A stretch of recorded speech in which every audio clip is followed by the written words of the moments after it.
Okay, so we're going to look at topic 2 now, advertising. And there will be overlap with this and some of what you did in your HubSpot learning. So specifically in this recording, we're going to look at obviously starting everything with definitions, communication process, promotional advertising process, creating an ad campaign, and paid, owned, and earned media. So what we mean by that. So POEM is the acronym. And hopefully, perhaps some of this already means something to you. So, definition, advertising is a marketing communication that employs an openly sponsored, non-personal message to promote or sell a product, service, or idea. Sponsors of advertising, so whoever is paying for it, are typically businesses wishing to promote their products or services. Obviously, there are exceptions. Government, for example, um, may have information campaigns that use advertising to get their point across. So point 1, openly sponsored. So it's obvious somebody is paid to send this message. It's non-personal, so it's kind of a mass communication, the same message to everyone, and used to promote a service or idea or product, excuse me. So advertising creates and maintains brand awareness and brand loyalty. So it's that reinforcement of all our other Marcom activities. In addition, advertising builds brand image, creates a distinct identity for sports products and services. So, or any, we don't need to have the word sports in there. In fact, and that is our positioning. So it supports our positioning strategy. What we want our consumers to think about when they think about our brand, and especially what we want them to think about us in relation to the other competing brands on the market. Are we more expensive or less expensive, more reliable, less reliable? So it's all those comparative words. So whatever features we are trying to get across, best value for money, so more value in that case. Um, um, so it move that thing out of the way. So it where is it? It affects consumer behavior. Obviously, it's that reminder to say, yeah, go and buy that thing the next time you're in that shop, buy that product and so on. So it can kind of support sales. It causes us to attend, for example, the All Ireland. So buy that running shoes or watch that game or whatever it is. So consume. So watching a game is like buying a product. You are consuming something. So some money is being transacted, not necessarily by you. So the COM process, to understand advertising, we need to know, because this is a type of communication. So we're going to go down through, and bear with me, I'll try and do it as painlessly as possible, but we're going to go through just the COM process, the sending, receiving, and so on. So it's an essential element for all aspects of marketing and sports marketing. Comms or communication is the processes of establishing commonness of thought between sender and receiver. So we're saying a message or writing a message, somebody else is reading it or hearing it, and they are understanding the meaning that we wanted to put into it. So that's what the commonness of thought there. In order to do this, the sender, in this case, our marketing, must really understand the receiver. So we need to know our consumers, we need to know our target audience. What way do they like to receive information? Do they like receiving? Do they like reading information, features about products? Would they prefer a video? How long should that video be? Do they just like short and snappy 15 seconds, just like TikTok? or they want lots of detail. They want a website to go check information later. They want lots of stats. We should know what is relevant for our product and for our customers. Obviously, when people are choosing toothpaste, they behave differently than the same person choosing a car, for example. So it's product specific, as well as person specific, or group target audience specific. So the message must be sent through complex process. And so we can depict it in this diagram. So this is us. For the purposes of this class, you are in the bracket of marketer. So the sender, in this case, we're sending some kind of message. It's being encoded, so we know we're putting it in a way that we know our consumer wants it. We're putting it into a video. So the encoding is all about, do we put the puppy in the ad with the toilet paper, and that conveys a message of soft and gentle and fluffy and all that sort of thing. So that's all in this idea of encoding a message. And so the message goes through some kind of medium. So the message is put somewhere. Is it on social media? Is it on television? Is it on YouTube? Where is it? Is it in old-fashioned newspaper? Is it on some other website? And the receiver decodes that message so they understand it. They subliminally get that softness vibe from that puppy beside the toilet paper, whether or not they realize that they are getting it or not. It's going in there somewhere. So that's the decoding, in a sense. And sometimes there's two-way communication. So sometimes information can go back. They can comment on the social medias post if it has come up, and they can, sometimes feedback is actually just buying the product. That is the message that the sender gets, that their ad worked. So sometimes buying the product is the message, sometimes it's an actual message, so putting a comment in the comment box. I was looking at a post recently, and some of the comments were, it was like an ad that popped up on the social media, and the comments were, this is crap, don't buy it. Bought this a year ago, still waiting, that kind of thing. So that's negative feedback that the sender is getting. And obviously, other potential customers are also seeing that in this case. And so interrupting the message getting to the receiver is noise. So that's why these lines are here. So sometimes noise is all the other communications that are going on at the same time. Often other ads, other marcoms, branding on the shirts, and the tick on your runners or whatever it is. All of that is branding messages, and we ignore most of it. And when we're ignoring stuff, it just turns into noise. And that noise can get in the way. So if it just blends into the wallpaper, it's becoming part of the noise and the receiver is not getting it. And same with the feedback. There can be a distortion as well. If there are thousands of comments on social media posts, then maybe they're not really getting that specific message. They may be running their social media accounts through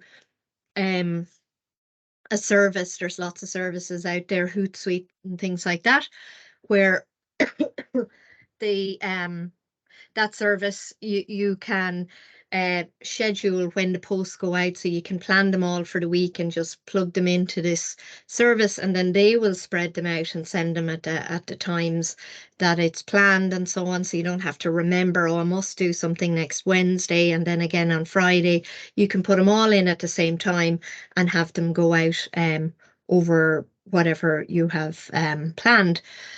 And then that service can also then track and collate comments and feedback, how many, and track all the different activity that's going on. They can determine, or roughly speaking, obviously it's using the chat box technology to determine whether the comments are largely positive or negative, and then they can give you a proportion of what what the comments you're getting are, which bracket they fall into, and the general gist or topics that they discuss, that sort of thing. So that can be useful if you're in a business. Even small businesses, they can be packages that are affordable. And it means if you're a one-man band handling all the marketing of a small business, some of these packages actually just make it more manageable, and they're worth the money that they charge. So what's the difference between encoding and decoding? So we're just going to talk through that diagram a little bit. And as I said, I'll keep it snappy.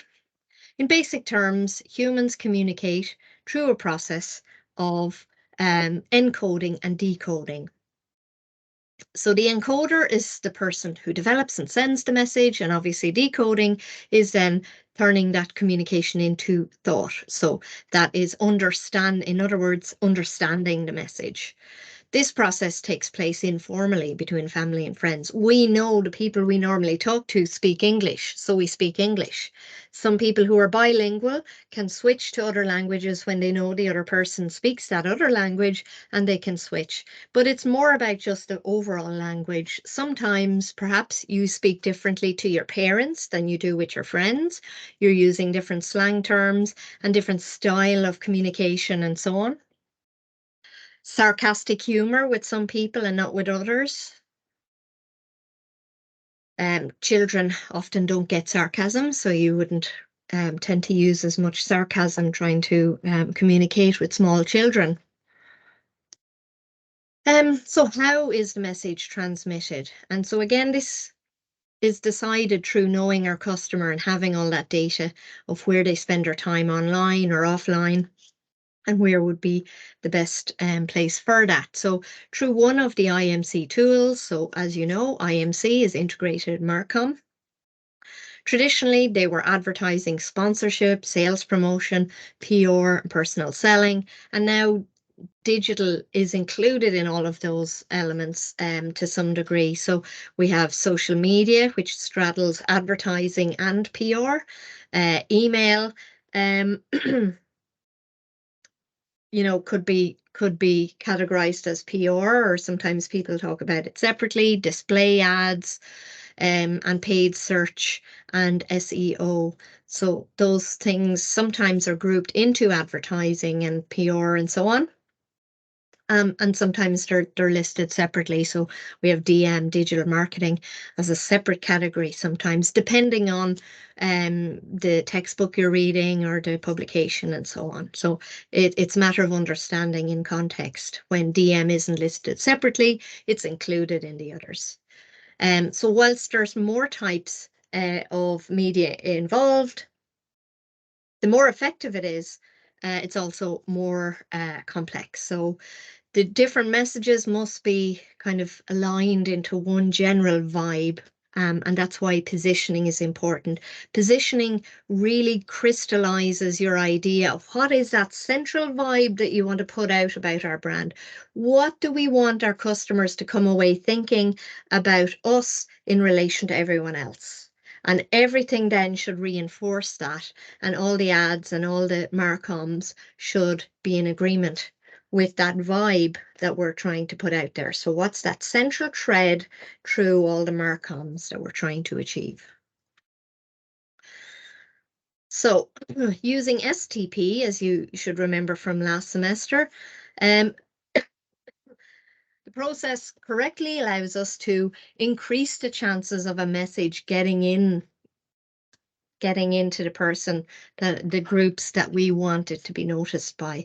And that's a reinforcement. It's all the different marcoms, and they're all sending out that same vibe, and that repetition of that vibe going through all the different types of communication, eventually it can sink in with a certain proportion. And the more effective our campaign, the bigger that proportion will be, hopefully. So we identify the right target audience to send our message to, and therefore no confusion or wastage. We don't want to waste money paying for people not in our target group to see our ads. That's the downside of television ads. There's no control over who watches it, and usually they're very wide audiences, um, and not necessarily our target audience. So we're still paying, because usually with television, we're paying per how many people watch it. Um, um, so communication process starts with the source. Although the sports marketer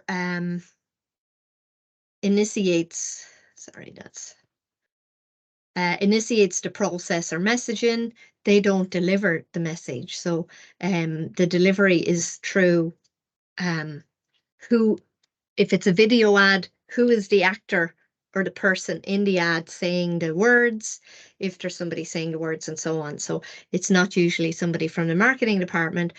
For example, it could be a celebrity, it could be an athlete who is being sponsored by the company.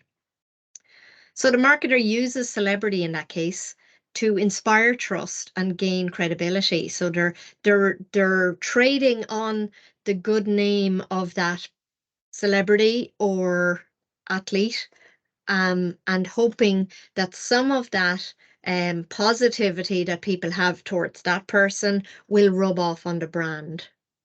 So that's it, and a good association. And so it's a key element of sponsorship and advertisement. So you can look at this YouTube clip yourselves. When you open the notes from Moodle, you'll be able to click on that link. So looking at how Under Armour used Michael Phelps in this case. So the source can also be a team of athletes or actors playing a role, sales personnel, or in what's called earned media, it could be friends and family. And so which of these is the most credible or the least credible? Um, so actors playing a role might be unknown, and therefore it's just another ad, saying words, hoping that the people watching will believe it. Whereas if it's your cousin or brother or sister or mother saying those words, are you going to believe them more? So that's um calling in there. Credibility means the source's expertise and trustworthiness is present in the source. So Roger Federer was used extensively by companies. So he had this reputation of being a good guy, and so on, champion, well-behaved, good-looking, beautiful wife and kids. He was all-rounder. Whereas Tiger Woods had the great reputation at one point, and then had lots of scandals attached to him. And so that kind of uh, golden boy element, trustworthiness, and so on, uh, reduced his bankability with sponsors. So LeBron James went down in history as being the youngest basketball player to receive 90 million endorsement from Nike. They just about beat Adidas straight from high school before he played even one game at NBA level. So the next stage, so first, so we're talking about encoding. At this stage, the marketer translates thoughts or ideas into the specific message. The positioning is translated into a big idea. So again, we need that positioning strategy to inform what's that vibe that we're looking for, and how can we turn that into some big idea for the advertisement. So maybe we turn it into a slogan, and that makes it easy for us all to get behind and figure out what we can do with it. And a specific message through an ad. They must be really certain that their receiver will understand the message as intended. This is why we spent so much time on target audience and segmentation, or you guys spent it with Jenny in that case. So if the marketer gets the message right, but aims it at the wrong audience or uses the wrong medium, the process will fail. If they use the wrong medium, the target audience will not see the ad because they're not there. So it's all about getting all the information right and getting all the ducks in a row. So if Monster ran a campaign with 40 to 55-year-old females, it would fail. So if that's what they were targeting for their ad, it would fail. That is not their target. Those are not the people who are drinking Monster, typically. I mean, the odd person in that group might, but we don't aim a campaign for random ones and twos. We aim a campaign at who is the most likely to be buying our product. We aim it at those. If we get sales from the other groups, that's fine. But you aim it at who is the most likely to buy. And in this case, for Monster, 18 to 25-year-olds. So 18 to 25-year-olds in this case, it would be the correct age range. But if they then used Facebook as the medium, again, it would fail because that's not where those people are spending the time. And again, the ad would not reach the people who it needs to reach. So in 2011, Adidas launched a campaign aimed at young people. They brought together sport, street, and style for the very first time. The campaign was the company's biggest marketing push in brand's history. It was part of their strategic business plan called Route 2015. The company is seeking sales growth of 45%. So obviously they are planning to run the campaign over the next 4 years. So when they started it in 2011 and called it 2015, there is obviously, a 4-year plan involved here. And they were at that time looking for a growth of 45%, perhaps over those 4 years. So you can see one of the ads there as part of it, and it was considered to be a successful campaign or a good campaign. So you can look at other ads in your own time. So Adidas inspired trust and credibility from both soccer star and a rock star in these campaigns. And that, excuse me, brought them credibility with their target audience that they were trying to hit. So the message now is what we call the exact content of words, symbols, and imagery to be transmitted to the receiver. They can be comparative or non-comparative. So again, comparative is when we're trying to compare with the competition. So we can say cheaper than the other brands on the market, more value than other brands, more reliable. Obviously, we're never going to say less reliable. So comparative is always the verbs, better, stronger, lasting, cheaper, that sort of thing, more blah. Versus non-comparative. So this is just information trying to say this is good. So good is not comparing to anybody else. Strong, cheap. So they can use emotional or rational tones. So sometimes they're trying to provoke a kind of response. So emotional can also include funny ads, and people then have positive associations because they enjoyed watching that ad, and that positivity and kind of moment of lightheartedness leads to positive feelings towards the actual brand. In some cases, it depends on the product and the target audience, whether that is going to hit home or not. or rational. And rational is just looking at the brain logic and so on. And this is like comparing a set of features that we can offer, comparing a set of features that the average other brands might offer, and saying we're better because that sort of thing.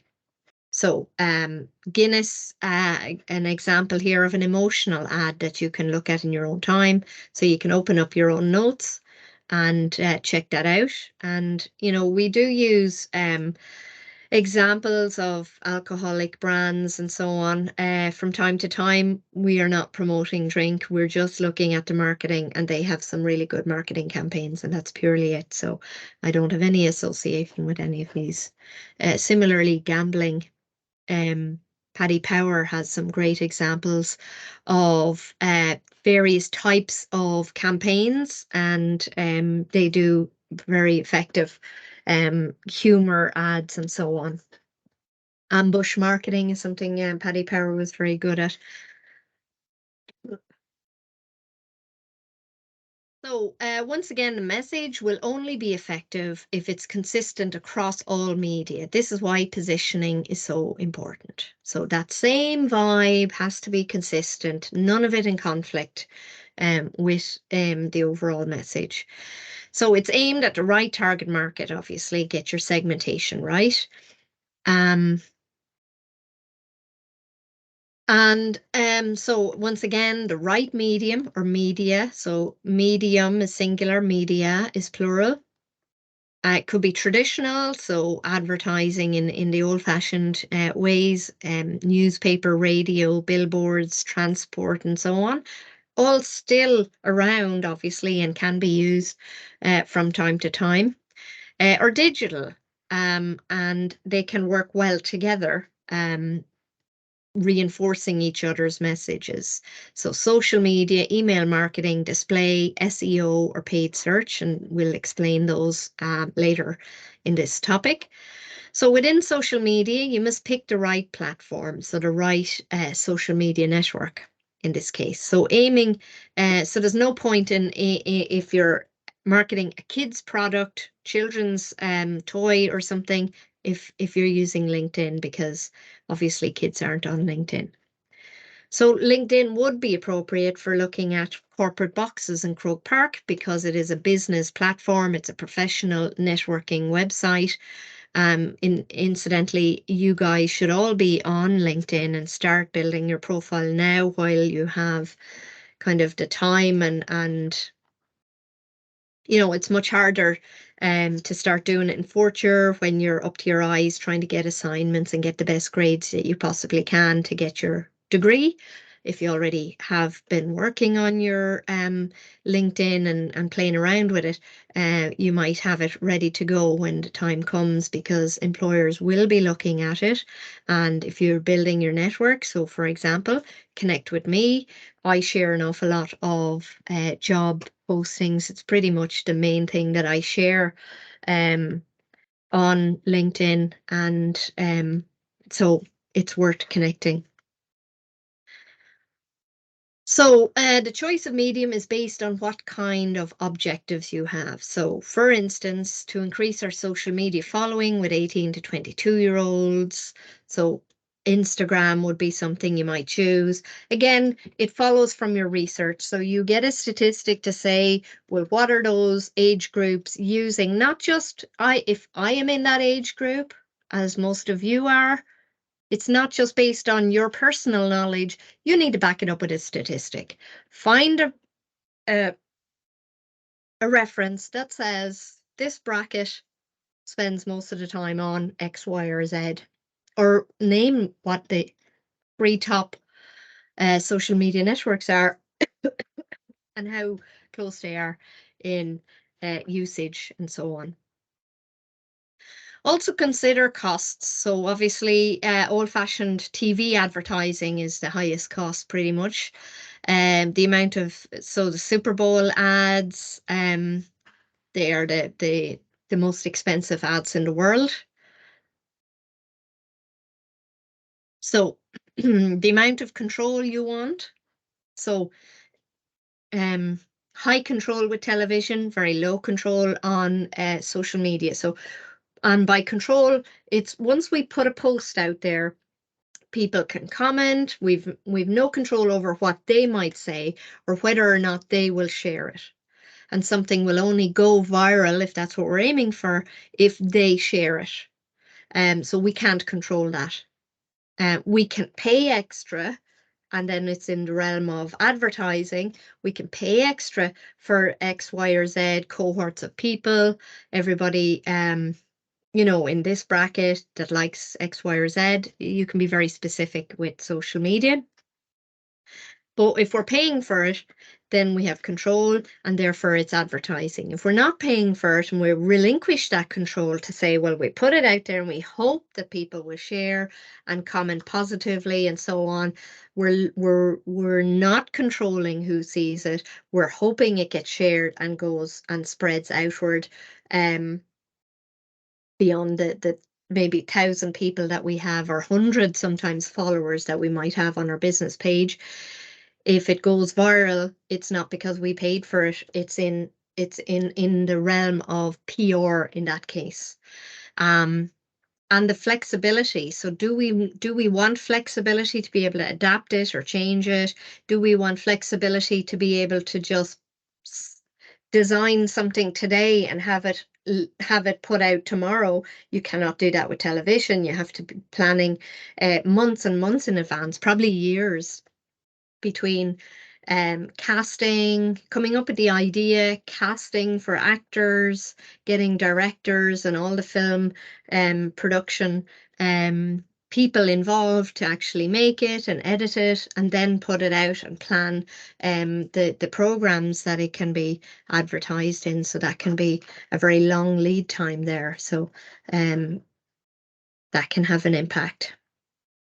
So you can keep changing a social media campaign all the time. Even if, the one we put out tomorrow, we can put out, if we made an error with that, we can change something, we can put out a correction and edit, and so on. Also take into account the complexity of the sports service or product. So sometimes what the offering is, what we're trying to convey, it's not just a bar of chocolate that's been marketed as something more nuanced and more probably difficult to explain. And that will determine how we want to communicate our message. We have more to communicate in that case. Excuse me. So the likes of lifestyle is very complex, many different products and target audiences.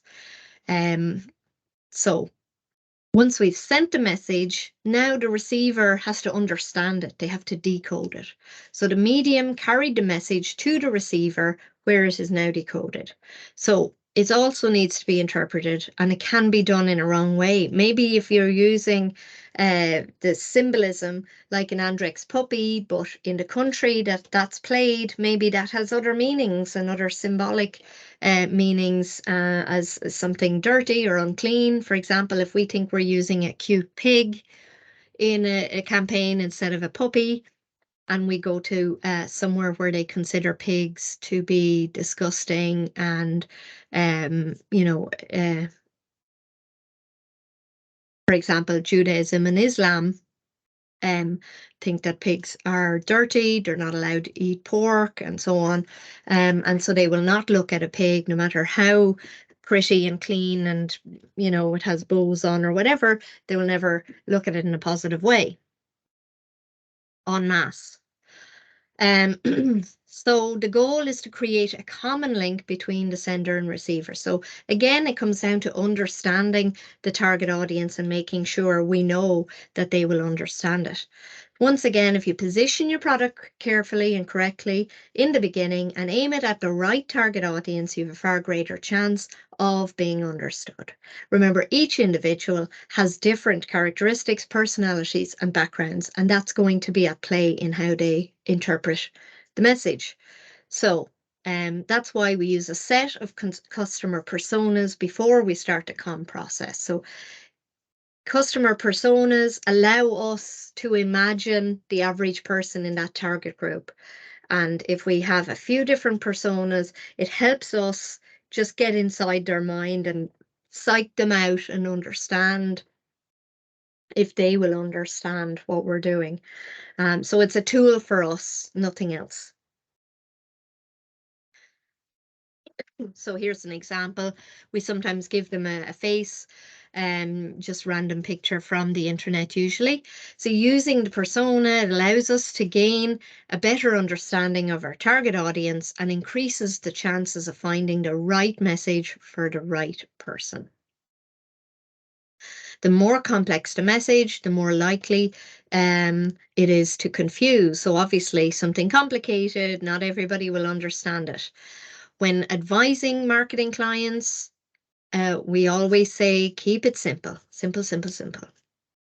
So target audiences, demographics, psychographics, and geographic backgrounds can change the interpretation of an ad. So everything, who they are, and again, we need to understand as much as we can about our audience under these categories.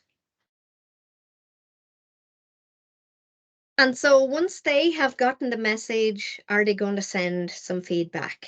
So feedback is the response to the message, and it can take many forms. If it's direct, consumer will buy the product. As I said, sales is the feedback. Will they attend the event that we've been advertising? So the Croker match. Visit the store, use the service, use the facilities, watch the match, whatever it is. If feedback is poor, the consumer will not engage in the above. So if the message is poor, rather. So the message that we have delivered. Okay. So feedback can also be indirect. It can lead to increased brand awareness or brand loyalty, and that's harder to measure and to see. So it's in the long term, it may generate sales, but we're not looking for sales right now as a measure of success. So this all sounds very straightforward. However, there's a little thing that gets in the way, noise or clutter, and that's everything that stops our message getting through. The average consumer gets 20,000 messages a day, and the vast, vast, vast majority of them go over the top of the head. The messages that go in are for any of the following reasons. The company spends very considerable amounts of marketing money. So Guinness, Apple, Nike, they have constant marketing campaigns coming from different comms tools, and it's a whole IMC that's very slick and well designed and consistent. Another phenomenon called top of mind takes place. So you must understand the consumer. So top of the mind is kind of the last thing you've seen type thing. And another reason could be that the company thinks their strategy, their STP, they think it through well, and they implement their tactics in a consistent manner. So they have just done from start to finish, they've done their research and they're implementing everything from that research and using it well to inform what they do. So much can go wrong. The medium could be wrong. The target audience could be off. We haven't done our segmentation properly. Positioning, maybe we didn't spend any time on positioning and it's not quite right. It's not credible.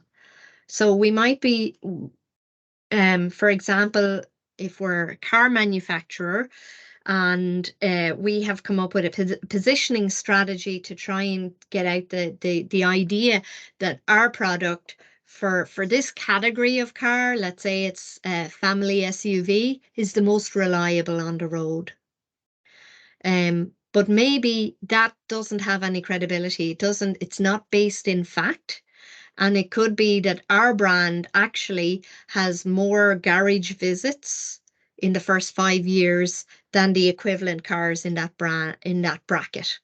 And so in that case, that positioning strategy is wrong. We should never be trying to get them to believe something that is not true. And so that's where, so the positioning is wrong on that. That is not our best foot forward. That is not true. So we need to find something that is true that we can use as a selling point. And that's what positioning, good positioning, is all about.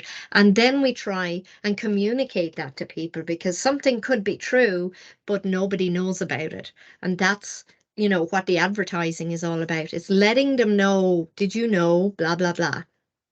This is true. And it could also be the marketer doesn't have enough budget to get the message out there.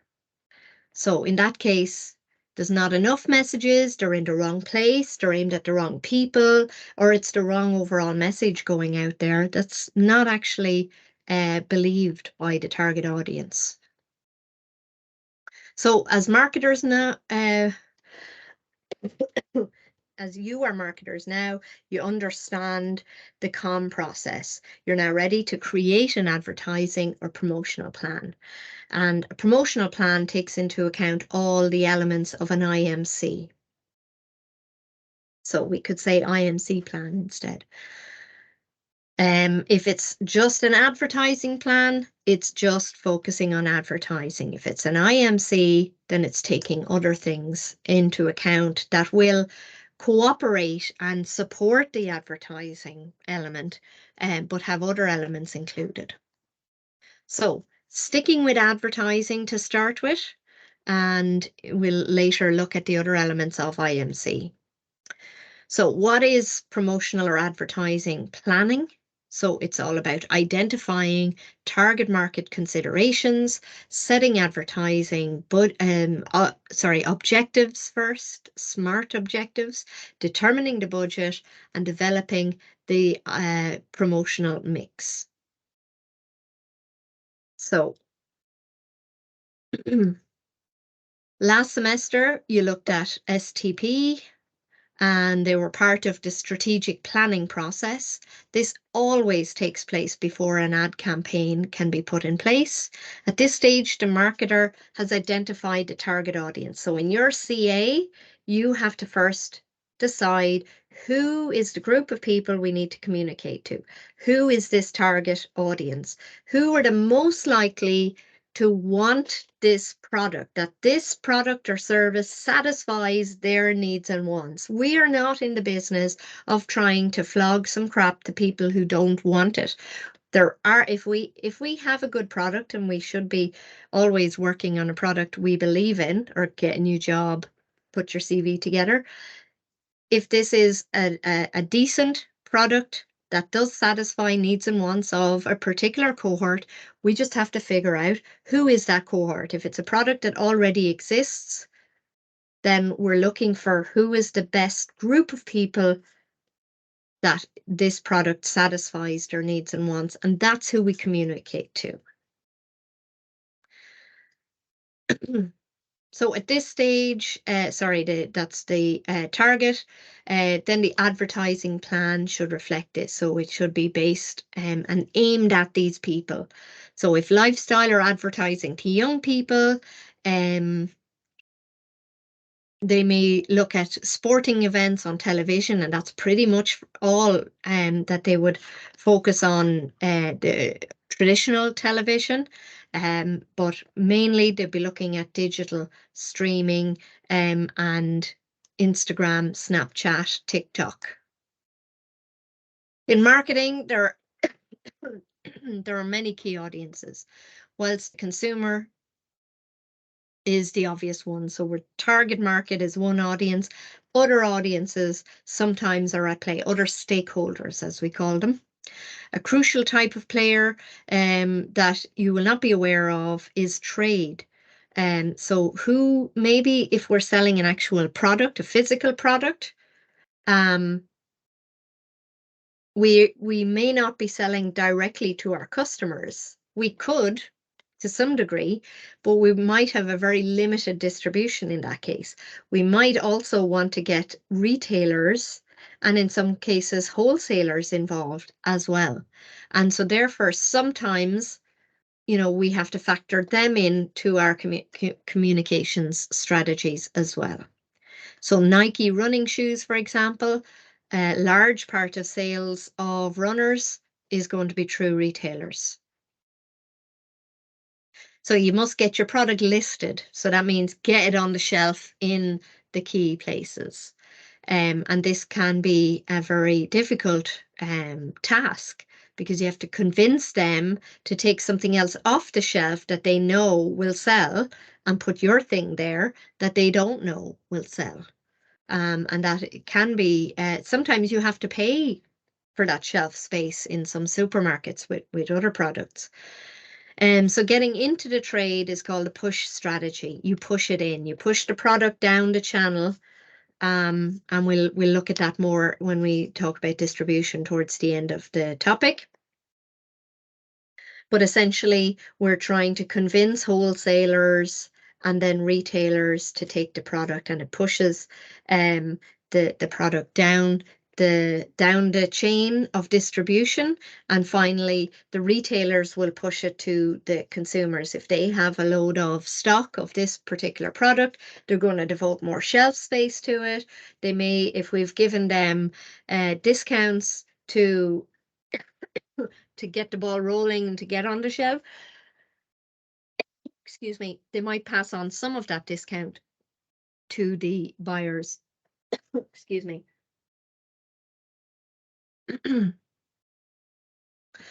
And so, as I said, sometimes there's an actual fee involved, and that can be called hello money. So especially the large chains, they have a lot of power, buying power. So once it's listed, once it's in the shop, it's in the wholesalers, wherever we want it to be, the work starts with the consumer. So the marketer uses advertising and the rest of our Marcom or IMC campaign to pull the product. So we think of a distribution chain as a vertical thing. So on one hand, we're pushing the product, we're pushing it, starting with the wholesaler, and they push it down to the retailer, push it down to the consumer. In a pull strategy, we communicate directly to the consumer, and so we advertise directly to them. Coca-Cola advertise directly to the people who will drink the Coke. Nobody is going on coca-cola.com and buying an individual can of Coke from the parent company. So they are never selling directly to the consumer, but they are advertising to them. So this is a pull strategy that Coke follow in that case. So we communicate all our the celebrities we choose to endorse, the athletes we might sponsor, the events that we might sponsor, our PR campaigns, our advertising campaigns, all communicating to our consumer, which is the end user of the product, bypassing the people who are actually selling it. So we might be selling it directly to the wholesalers are selling it to the retailers, and the retailers are selling it to the consumer. But if we advertise directly to these people, they are going to go into the retailer and ask for it, and that pulls it down. They'll see it on the shelf, they'll buy it. If they don't see it on the shelf, they'll go and ask for it, and they'll say, hey, do you not have any Coca-Cola here? I don't see it in the fridge. And the retailer will say, oh yeah, I might have some out back, or oh, I'm out. And they will buy more, and that pulls it down the chain. They will go back to the wholesaler and say, listen, we're getting a lot of requests for this Coca-Cola stuff. What is it? Can we have it? And it pulls it down the chain. That's why it's called a pull strategy. So we do both a pull and a push strategy when we're trying to sell our product. So we communicate directly with the wholesalers to get the product into the chain of distribution, and we communicate with and this is the communication that is most visible, and that's why people think advertising is everything to do with that advertising and marketing are interchangeable. Advertising is the visible element. Excuse me. So the retailer might say, well, I will stock it if you have a campaign that supports selling it. So the advertising, they want to see a pull strategy happening where you are advertising to the consumer, because that's how the sales will start with the retailer. So looking at objectives then, the next step is to determine the advertising objectives. Broadly, there are 4 possible goals. So the drip model We talked about it in class as well. It's usually when we're describing the overall objective, the overall goal of this particular communication. Are we trying to differentiate from the competition?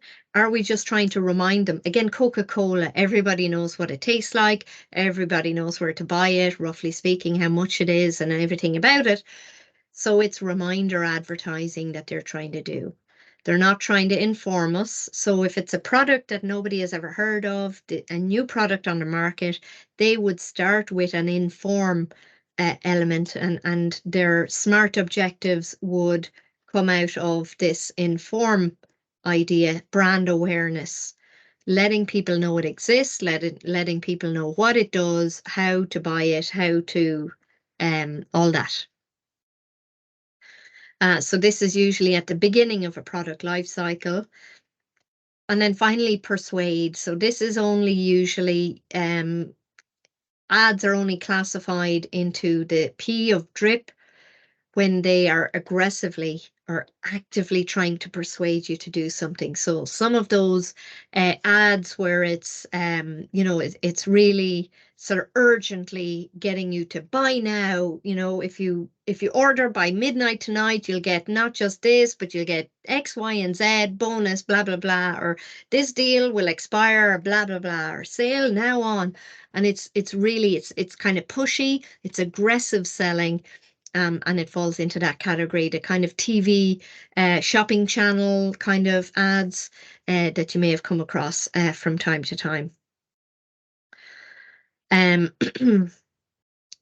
and so you might argue that some ads are ticking all 4 boxes, or they're ticking 2 or 3 boxes, but we're usually, what is the main thrust of this ad? And that's usually the one we tick. So a lot of ads will tick a few boxes, but what's the main thing? So a lot of ads are trying to get you to buy it, and some people might argue that's persuade, but is it really pushy? Is it really aggressive? Or are they really just trying to say, this is the best product on the market compared to X, Y, and Z, or compared to they may not name X, Y, and Z, but they may be saying this is the most reliable car in its class.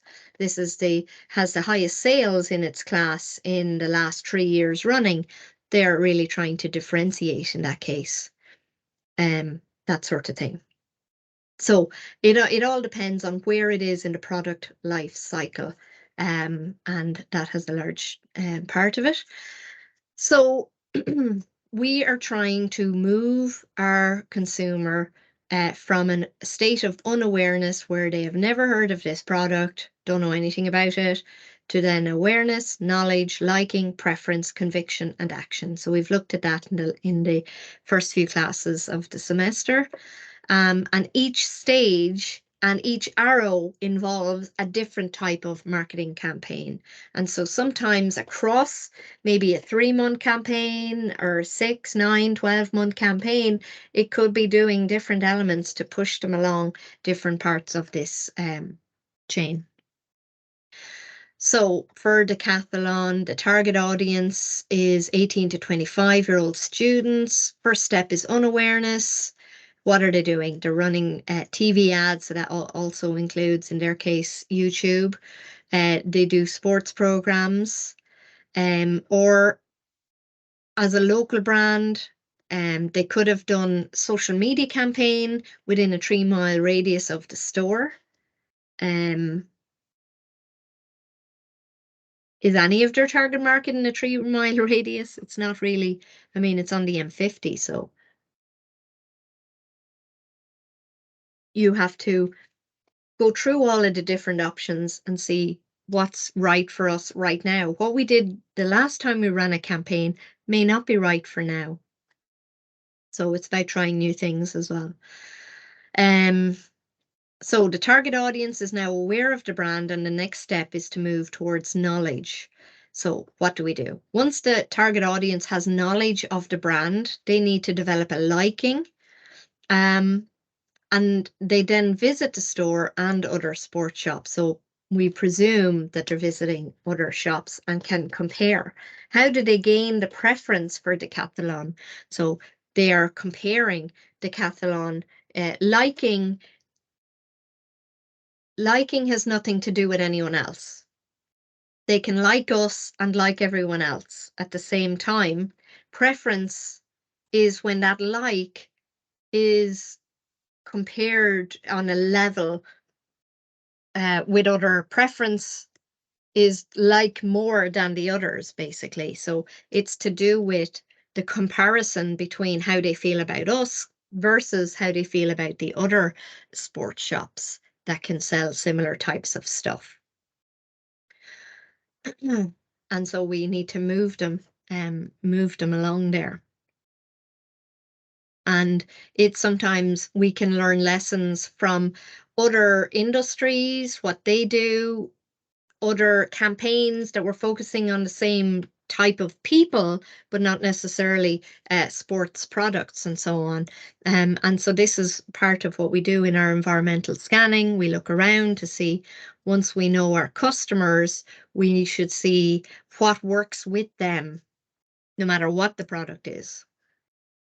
So the target audience now has to act with conviction. So that is, whenever I want to buy some sporting goods, I'll go to Decathlon and not X or Y, my usual.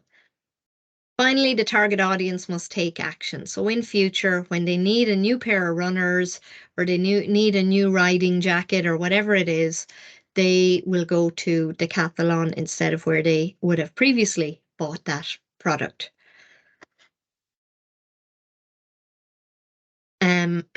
So designing the campaign then. So 5 steps: add objectives, budget, creative decisions, media strategy, ad evaluation, and we will obviously add more to that over the coming weeks during tutorials where we'll look at CAs in particular. So advertising creates and maintains brand awareness. It can build a brand image and create a distinct identity for sports products. So of course, on the desired identity created in the positioning. So again, the positioning is so important to inform everything that comes later. That's why your positioning strategy is in the first part of your group CA, and then you will use that in the second part. Most importantly, advertising directly affects consumer behavior. So digital marketing is more behavioral than traditional. So I see an ad on Facebook, this brings me to a website. So obviously you've clicked the ad on Facebook, and then I can browse and I can see something and I can buy it. So there's verbs involved there. Whereas not as easy to affect behavior on television or other old-fashioned traditional forms of marketing. So hearing something on the radio, you can't click the radio. You have to go to a different device and open it up or go into a shop or whatever it is. Billboards, newspaper, they are not interactive. So bus shelters as well. So there's 2 types of advertising objectives: direct, which is the response. We want them to click on the ad and go through to the website and follow through.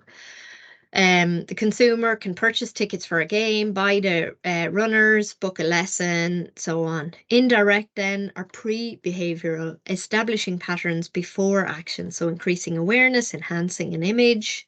So this is enhancing the reputation, the brand image, improving attitudes, or educating customers. Ideally, these indirect objectives should lead to behavioral action. So we're moving them along that awareness, knowledge, and so on. And so looking at the budget, 4 ways that budgets can be set: arbitrary. So we just spend what we can afford. So we have a grand available. Let's just divide it up and see what we can do with that. Competitive. Let's see what people are spending. Read an article the other day that people are spending, that other companies in our industry are spending a percentage of their current turnover on advertising. Maybe we should do that.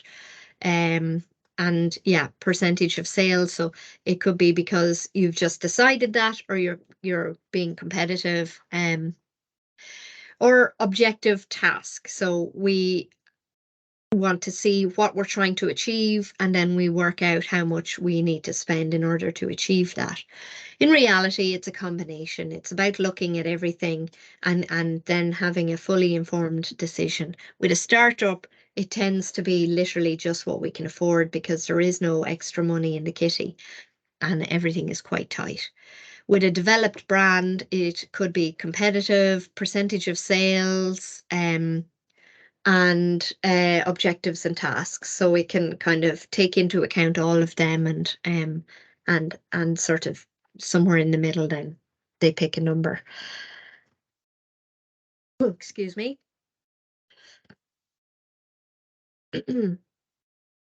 So once objectives and the budget has been agreed, the creative process becomes the focus. So the creative process is defined as generating the ideas and concept of the advertisement. Sports marketers will generally hire an ad agency to do that. Marketing manager and the agency work together. And so the marketing manager has to let them know what the positioning strategy is and so on, so that the creatives that result will be in keeping with the overall IMC and so on. And the marketing manager conducts research, develops the STP, and writes a brief based on all of that. So we're aiming the products, blah, blah, blah, and tell them who the target market are, what are the objectives, and the positioning. It also contains the budget and any internal considerations. So sometimes they might say, we always want X featured in any ad. We always want to avoid Y. So what do we need to, the do's and don'ts, the benefits of the product. So not just the features. So why do people buy it? Segmentation goal is to target the right cohort of people, and you might actually have 4 or 5 segments that you're targeting. So the targeting step is choosing the most attractive of these segments to target. So who do we want to communicate in this campaign with? We can't communicate to everybody with the same message and the same campaign. We might have an overall campaign and we have certain messages for that group, certain messages for this group, or if there is overlap, but that can get a bit confusing. Ideally, we should for this advertisement that we're getting the company to come up with, it's targeting one or the other. You need to work out what's appropriate for your product. Can you target 2 different groups within the same marketing campaign? So with every communication, there's some information for one cohort, some other information for another, and maybe different elements where you're this message, it goes to that group and the other message. So you have maybe events that are aimed at this group, events aimed at that group, and specific ads going out on traditional media, maybe for an older group, and digital stuff for, or other social media campaigns for this other group. So you need to figure out what your formula needs to be, and then apply it. So identify criteria, weight them in terms of importance, identify how each criteria is performing, forecast. So all the different elements that we're doing, we need to be able to see how are they working and whether we need to stop doing one, put that budget into the other, and make most use of our money. So the positioning statement is identified. So this is the unique space that we want to occupy in the mind of our customer. What makes lifestyle brand stand out in the mind of the customer? Obviously, we are customers, so we can put ourselves in the shoes of customers sometimes, and then obviously back into the shoes of a marketer. Positioning process includes conducting a competitor's analysis, identifying the points of difference and parity. How are we similar? How are we different? Because positioning Strategy is all to do with how we compare to the competition. So we have to understand the competition very well in order to do that. So the marketing manager writes the brief and sorry, I've gone back a slide, I think, have I? So they've written the brief, the budget. Yeah, I have read that. Then the account director in the agency processes this, and then they write a creative brief for their internal team. So they're putting their own stuff on that. And so this will have perhaps an art director, a copywriter. So you can see the W, this is copyright, not the protection that we normally see. Copyright is legal protection on certain things. Copywriting is to do with writing the message. What is the message that's going out? Like, is it, if it's a video that's being, a video clip that's going to be acted out with, so it's the dialogue that's going to be said in that case, it's the script they will follow. If it's a radio ad, again, it's a script. If it's a print ad, it's all the text that will be in that ad. So that's what copywriting is about. Writing the copy. So the words that are either spoken or written in an ad is the copy of the ad. And so the copywriter is who writes all that. Advertising appeals are discussed. So a health appeal, stop smoking and so on. Emotional appeal, fear appeal. What happens if you don't stay fit? What happens if you don't have a smoke alarm in your house? Everyone will die. That's usually the fear appeal for smoke alarms. It could be fun or pleasure. So Procter and Gamble have an emotional appeal there. Mum aimed at mums. You can have a look at that again. Click on the link in the notes. The creative team creates several options. So usually it's the marketing manager who gets to choose. So they say, here's our ideas. The most important is to create what we call the big idea. So the Nike Just Do It campaign. The big idea is that central vibe, the central theme for the campaign. Big ideas do more than just sell a product. They elicit awe and wonder and create spaces where people can escape to and imagine themselves in lives that are very different from their own. Big ideas change the way people think. And of course, it comes from positioning. So it should fall directly and it should seem obvious. It should seem the best ideas are the kind of ideas that we think we should have thought of, that the average person thinks, oh, I could have come up with that. And usually they didn't because it hasn't been done before. So looking at Centra, the positioning was, we will adapt to changing lifestyles. This is based on research that consumer lifestyles had changed. For instance, both couples working compared to decades previous, where it would be single income households typically. Cash rich but time poor. They don't have somebody at home with loads of time to do a big weekly shop on a Thursday or whatever. So nipping over to Centra, which is on the way home, whatever, it fits more with this cash rich, time poor. Happy to pay a little bit more per item for the convenience of having it just around the corner. So Centra were developing convenience retailing in Ireland. So we'll just put Centra there just to make that a bit clearer. Developing convenience retailing in Ireland, and therefore we could take advantage of these changes. The big idea was that we could take advantage of changing lifestyles, both from a product and messaging point of view. And the slogan still is now, for the way we live today. And there's an ad that came out of this initial campaign. Again, look it up in your own time. So when developing ads, you have several executions. Slice of life, which is an example of the Centra ad. Lifestyle, ads portray the life of the target audience. So again, Centra falls into that category, what they did. A scientific ad, sometimes L'Oreal, has the science bit talking about hyaluronic acid or whatever it is, getting a Spanish speaker to say hyaluronic acid, and scientific benefits of whatever they're selling. Trustworthiness. While some companies use celebrities, the trust can be eroded if they behave badly. So we mentioned Tiger Woods before. He was a very bankable um, athlete previously, getting the biggest sponsorship deals and so on.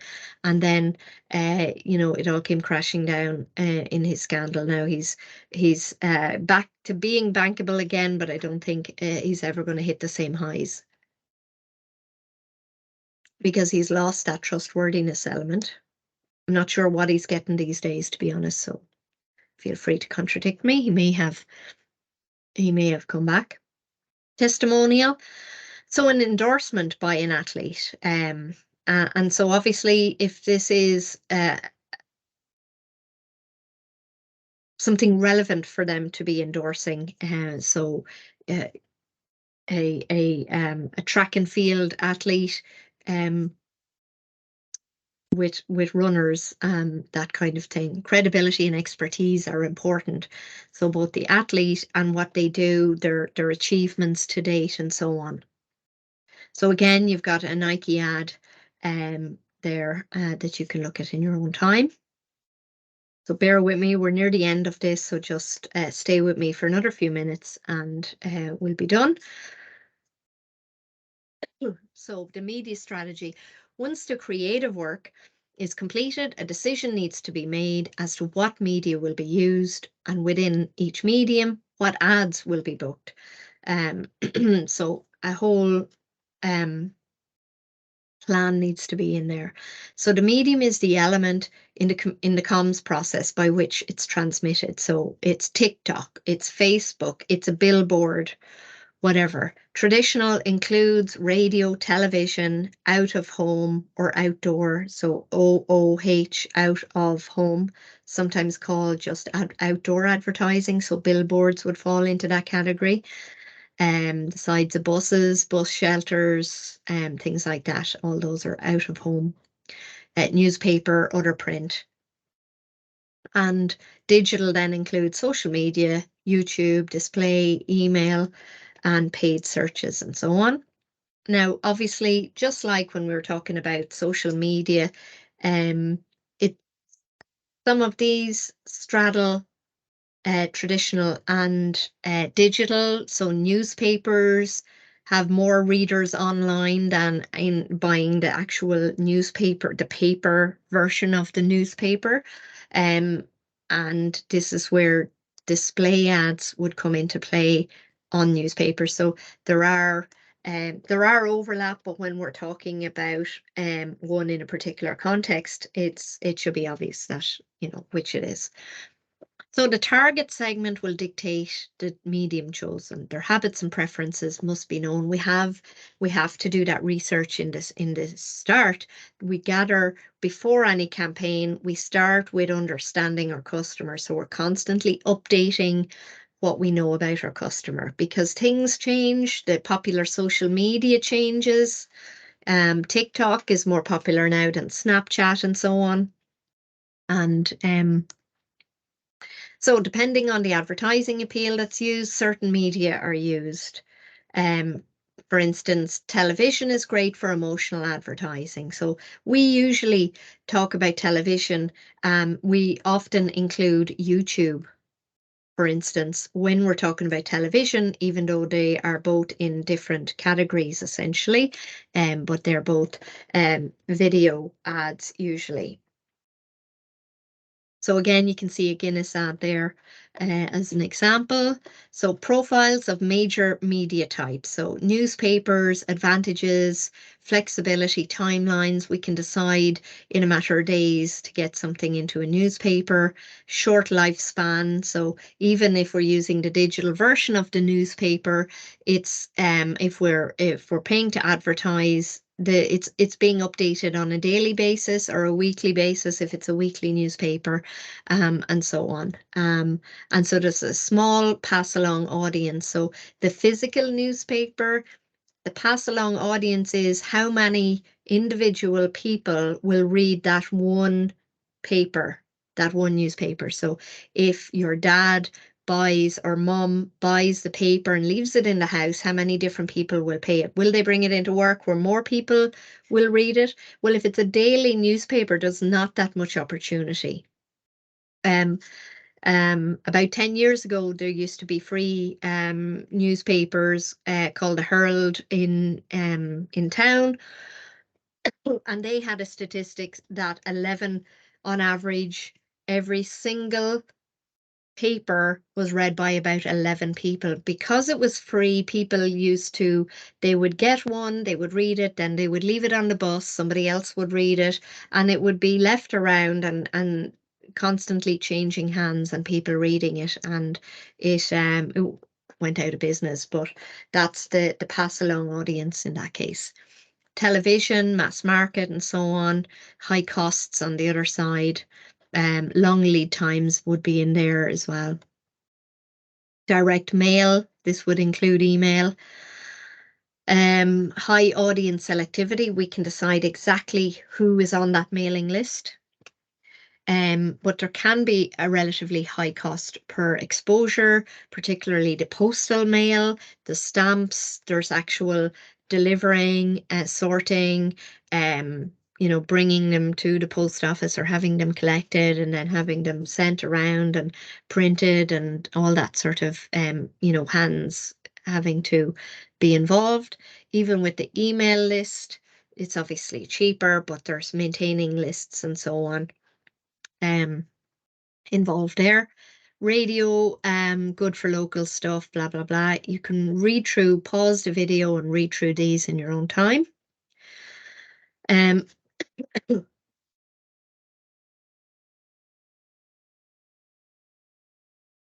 So once the medium is selected, the specific programming must be chosen. So exactly when are they being played, how often across each week and so on. Is it going to be different in different weeks of the campaign? So is what's that overall calendar going to look like?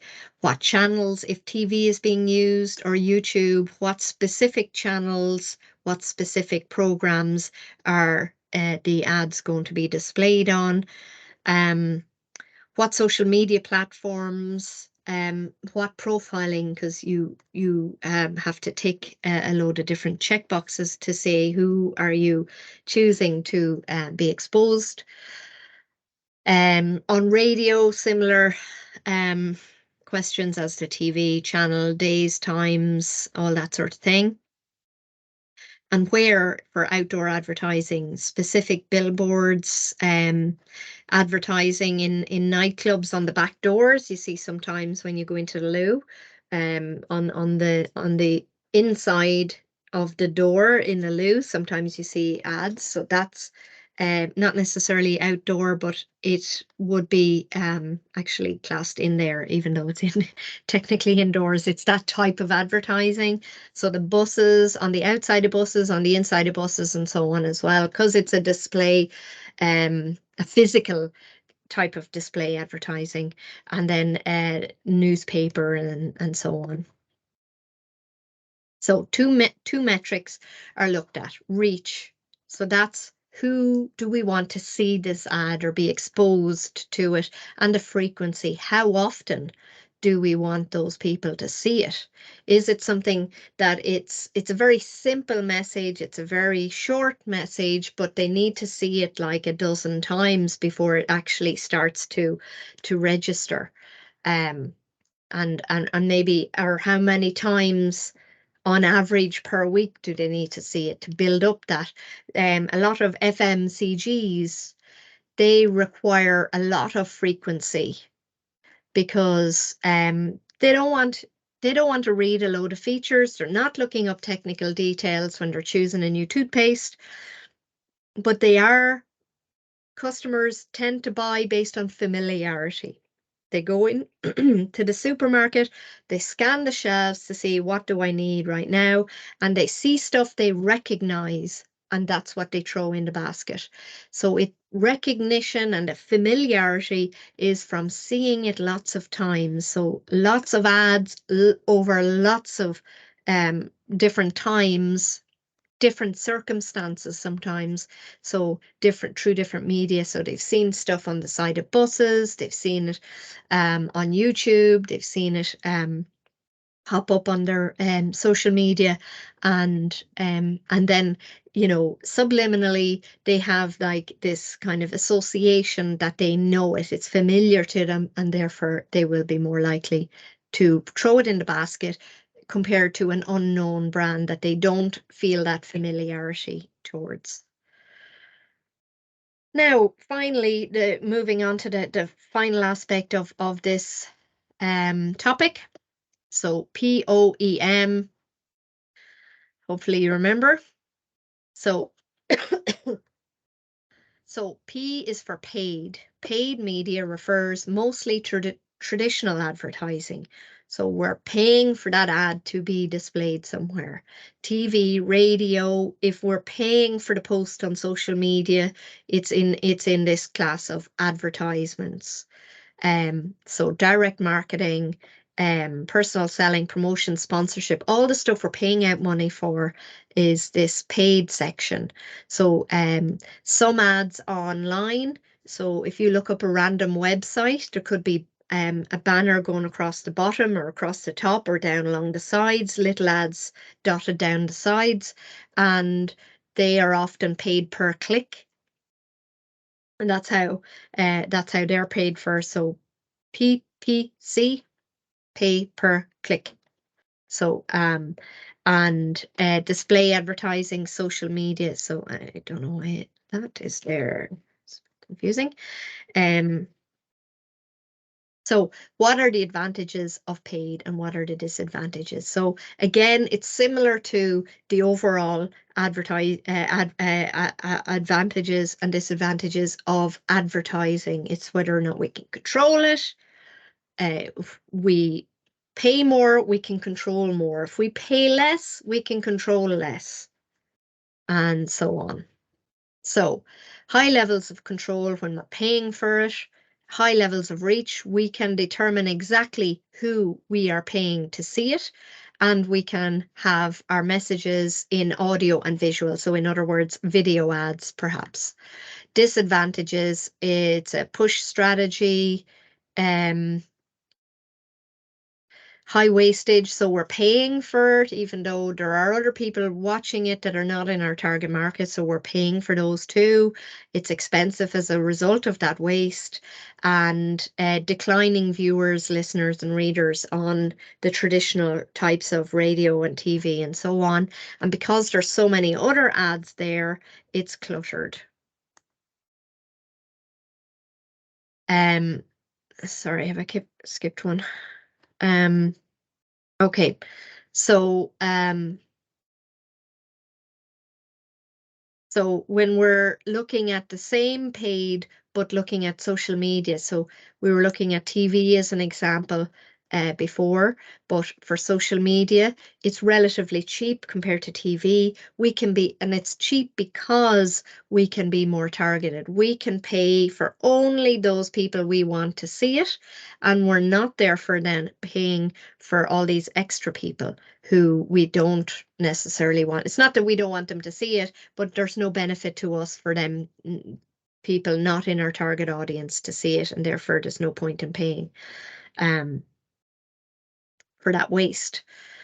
Wide and growing usage. Even my dad is on social media, that sort of thing. Disadvantages of using paid for social media. So again, it's when we're moving into the realm of advertising for social media. So we're paying for the people, specific people to see it. It's not just sticking a post on our normal account and just sending it out there. Lack of control. So does less control, too easy to change, therefore inconsistent enough strategy. So we can basically, because it's so easy to change, we're more likely to make mistakes that might be inconsistent. We're constantly trying to put out, we're constantly trying to be witty and interesting and putting out all these like multiple posts every week over God knows how many weeks, could be the whole year. And therefore, some of those are just not going to hit home. Some of them might be, in trying to be funny, they could accidentally be offensive to some groups and so on. And so that's the downside. Can be cluttered, again, because we're putting so much out there. There's a lot already out there. If not monitored, can be inconsistent across media. So who in the company is responsible for updating that social media network, this social media network, and the other social media network? Um, so for the O of poem, owned media. So this is our own media accounts, our own TikTok profile, our own Facebook, our own LinkedIn for the company. So this comprises digital marketing channels that the company exercises complete control, our own website.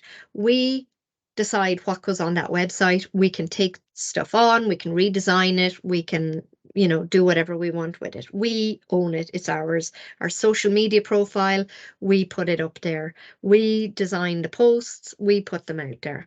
So owned media includes our marketing campaigns, again, they're our email account, sending to our mailing list and so on. Company newsletters we usually send out through email, blogs, other owned content. So looking at the website advantages, no media costs. It's our time is the cost. Somebody has to program the website and design it and update it and so on. But it's a good way to build your brand, high level of control. We decide what goes on there.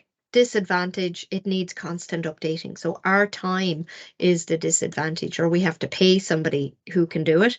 High costs of updating if we have to pay external people, especially, and a high expertise involved. Not everybody can program a website and make it do different things and backlinks and all sorts, and put on the commerce ability and all sorts of things.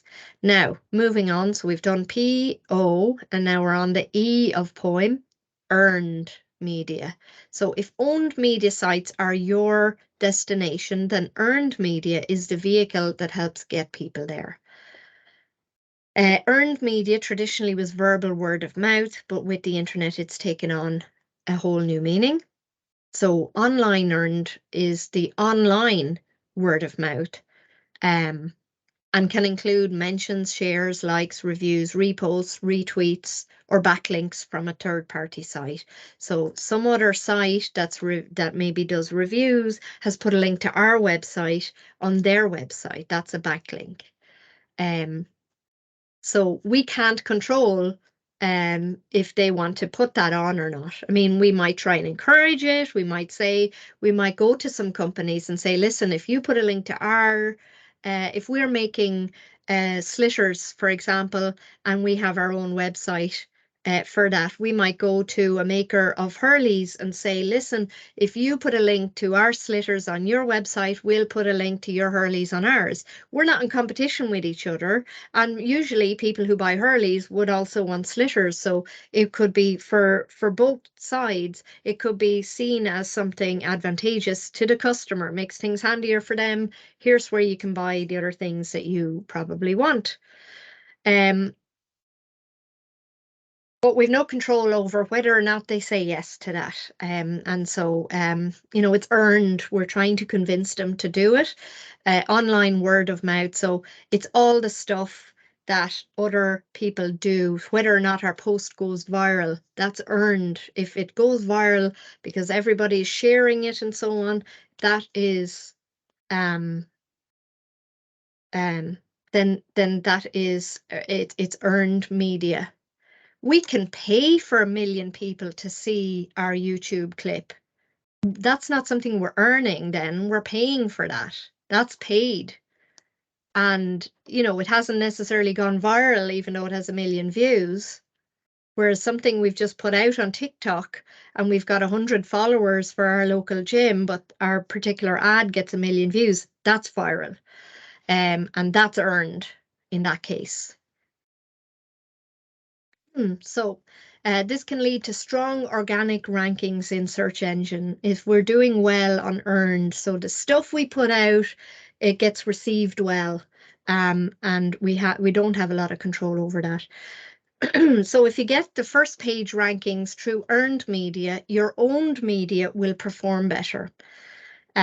So if people are sharing the other stuff we're putting out there, then our website and so on and other elements will do well when people search for it, because there's a lot of activity going on with our company online. So good SEO, search engine optimization, is very important. So this is about designing your website that it will come up higher in the searches. So if you know what terms people are searching for, you make sure that those exact terms are used in describing that type of product. It's a bit like designing your CV around a particular job advertisement. If the first person who is sorting out the CVs has no expertise in your area, they've been given a list of terms to look for. And if those exact terms are not in this CV, even though what you've written means the same thing, that receptionist or that person who's looking at it, they may not know that. And so yours gets dumped in the trash can pile. Your website design is in the same way. You're using the exact terms that people are searching for, and it's more likely to be higher up on the lists. So it's about being clever about designing all the words. So the copy of your website is very important. So in social media influencers, social media influencers can be targeted to spread the word as well. Your customers can become your evangelists. So the people, they're your champions of the brand. We sometimes use the term brand champion, and these are ordinary customers who are raving about your product. So you want to, sometimes you want to communicate to them, you want to encourage them. Yes, talk about us. And we'll refer back to that idea later on. So in summary, the advantages of earned are high credibility because we've no control over it, and low cost. It's other people doing stuff with our communications, other people taking our web link and putting it on their own website. So we're not paying for that. And it's other people taking a post that maybe we've paid for like 100 people to see it, and those people are sharing it so that 1 million people see it. Again, we've only paid for 100. So it's low cost in that sense. Disadvantages, we can't control who does what. We're just hoping that they're entertained enough, they're impressed enough that they may do something. Hard to keep abreast of what's being said. Social listening can be used. So this is where I mentioned various online tools like Hootsuite or something like that, where they can collate all the different things that's happening with your brand, and they can give you a summary and a synopsis and break it down, give you graphs and all sorts of things of what's being said and what's happening with what your different social media. So you can have all the different social media networks that you're on plugged into the same account, and it'll give you a profile of which ones are actually giving you better return for your money and all those different statistics. And so ideal, especially for marketers who are trying to manage a lot on their own. Like there isn't a massive marketing department, there's just one marketing person. These marketing tools like social listening, they're called, can be very advantageous and allow you to do far more with your time. Okay, so that's the end of this topic, the advertising topic. for this week. And we will work on, in the tutorials, we'll work on elements of how that relates to CAs and so on each week. Thank you.